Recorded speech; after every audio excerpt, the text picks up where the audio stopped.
It's no secret, Eustachian tube dysfunction is a terrible condition to say the least. It's taking a lot of joy away from a lot of people out there.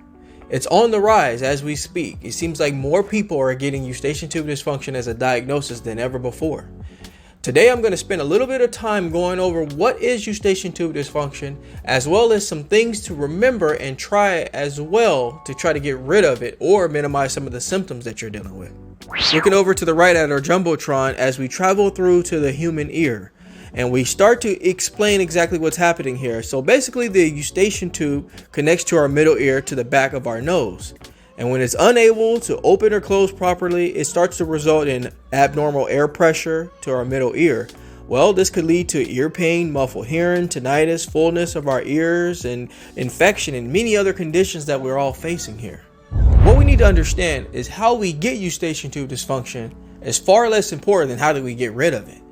It's a multitude of reasons of why we get Eustachian tube dysfunction. It can be just coming off of a cold. It could be allergy related, yes, initially.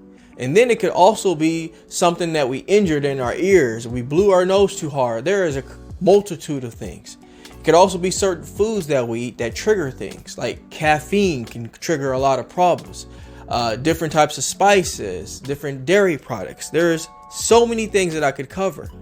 But how we get rid of it is when the madness really begins. I know I'm gonna hear, Jay, you sound like a broken record. But it's in good interest to remind you of a muscle that can continuously cause problem if it's not taken care of. And that is the masseter muscle. The masseter muscle is the strongest of our facial muscles. And over time, it becomes incredibly tense to the point where it's almost so tight that we start to get headaches. We start to get pain behind the eyes. Even TMJ starts to increase. Our temporal mandibular joints become so inflamed that it sends a lot of signals to our brain. Depression, anxiety, gives us so much stress over time. Some important ways to release that muscle is what you see right here on the Jumbotron. This is going to help you loosen up that muscle. It's going to help bring a little bit more life into it. Because guess what? We're using it non-stop. And if we already have conditions attached to that, it's just going to make it even worse. Inflammation is a big deal. Inflammation leads to all diseases. And we need to do our absolute best to loosen that muscle.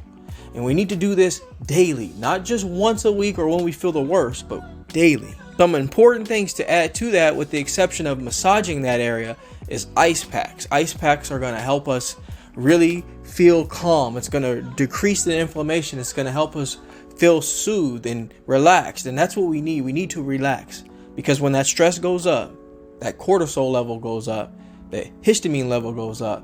And just guess what? We start doing things to even further make the problem worse. We start taking ibuprofen. We start taking pain relievers and different things of that nature to release some of the pain, which I totally understand. But it's only going to just mask the symptoms until another day comes back. And this is why it's so important to stay on top of your diet. Stay in touch with your doctor. Let them know what's going on. And that this is something that has to be getting rid of over time. We have to do these things over time to feel better and to feel relief. So if you're on day 2, 3, or 7 days of this condition, know that it's not over. It's just a matter of time that you start developing a good, healthy habit of action plans to put together to start to try to find better healing. And that if you do this over time, doing all the simple little things is what matter. It's the little things that add up that will heal you in the long run. Not one big giant big thing is going to come and just heal this condition. That's the thing. It's the small little changes and adjustments is what makes this condition eventually fade away. Stop trying to cure yourself in one shot and try to improve yourself over time. Alrighty, my wellness people, as an ending note, just know that there is no one size fits all. You just have to go on this journey and find what works best for you and your body. I ask you all to subscribe to my channel so you can get the latest, greatest health and wellness videos, motivation, yoga, and meditation. But before I let you go, I'd like to leave you with one thing. Being well is feeling well. Feeling well is doing well. Doing well is living well. Take care, everybody. Talk to you soon.